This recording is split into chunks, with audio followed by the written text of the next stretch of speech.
La magie grandit avec vous. Et ça ne fait que commencer. 30 ans de fête, 30 ans de joie et de magie. Pour rien au monde, ces fans de Disney n'auraient manqué cet anniversaire. On va faire la fête! Des parades, des animations, une foule de visiteurs est attendue au parc aujourd'hui pour cette journée très spéciale. On voulait pas manquer ça, on est spécialement ici pour le 30e anniversaire. On est censé travailler mais on a pris notre journée aujourd'hui justement pour être là pour les 30 ans. On était là pour les 25 ans, pour les 20 ans et pour les 15 ans et pour les 30 ans ça s'imposait donc de retour. En 92, Aurélien Mauger était déjà là pour l'inauguration, il avait 3 ans. Le château tatoué sur le bras, il revient aujourd'hui avec sa fille. C'est gravé dans le cœur, on me rappellerait toujours de ce que j'ai ressenti le jour J. Voici à quoi ressemblait le paysage avant l'ouverture, des champs. D'ailleurs, le projet avait dû faire face à une forte opposition. Mais les promesses d'emploi et de croissance économique ont eu le dessus. This agreement with the Walt Disney Company is a very interesting contract and affair. I'm sure it will be a great success. En avril 92, c'est bien sûr Mickey qui ouvre les portes de ce nouveau parc d'attractions. Avec plus de 9 milliards d'euros investis depuis sa création, Disneyland Paris est devenu la première destination touristique du continent. Aujourd'hui, le parc emploie 16 000 salariés. En 30 ans, ce sont 375 millions de visiteurs qui ont profité des attractions sans cesse renouvelées. Un succès commercial qui devrait se prolonger dès cet été avec l'ouverture de nouveaux espaces.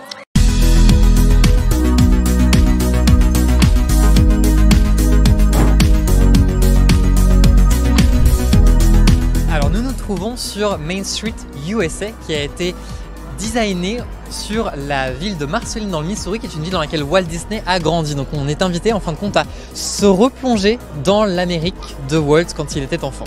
Qu'est-ce que c'est l'incontournable ici sur Main Street? Alors sur Main Street USA, ce qui est incontournable, c'est de bien regarder les fenêtres des bâtiments et surtout de regarder les noms qui s'y trouvent, puisque ce sont des noms qui ont trait à l'histoire de Disneyland Paris. En particulier, juste là-bas, sur la fenêtre du dentiste, vous allez trouver le nom des Imagineers qui ont donc designé les différents lands de Disneyland Paris. Et sur la droite, nous trouvons une phrase, bon, elle est un peu cachée, mais nous trouvons que c'est marqué que « Our business is making you smile », ce qui veut dire que notre but, c'est de vous faire sourire, parce que nous sommes des dentistes, mais ici, métaphoriquement, on est des magiciens aussi, de vous faire sourire à Disneyland Paris. Je vois que c'est une porte, est-ce que vous pouvez m'expliquer un petit peu? Je vais m'approcher.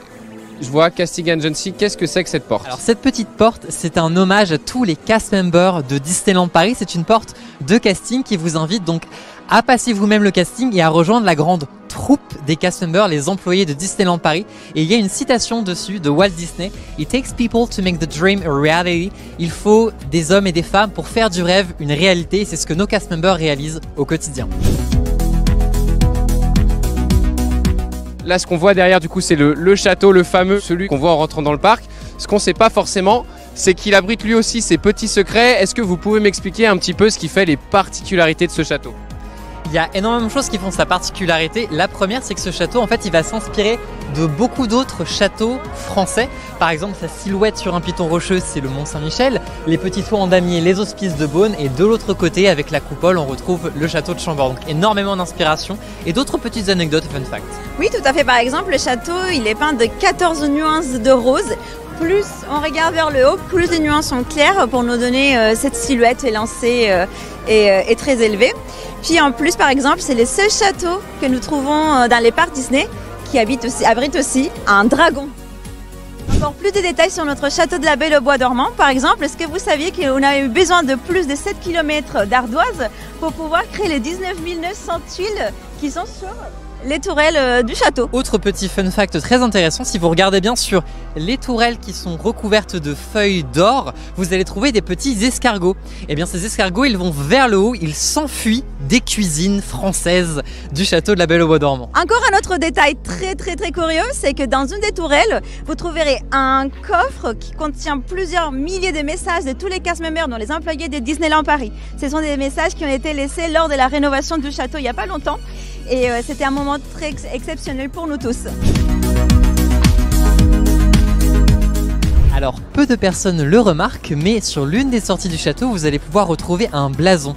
Eh bien c'est le blason, ce sont les armoiries de la famille Disney. Peu de gens le savent, mais en fait Walt Disney avait des ancêtres français, d'Isigny en Normandie pour être plus précis. Et d'Isigny, lors de leur arrivée en Amérique, s'est transformé en Disney. Petit hommage donc sur un château très français aux origines de la famille de Walt Disney.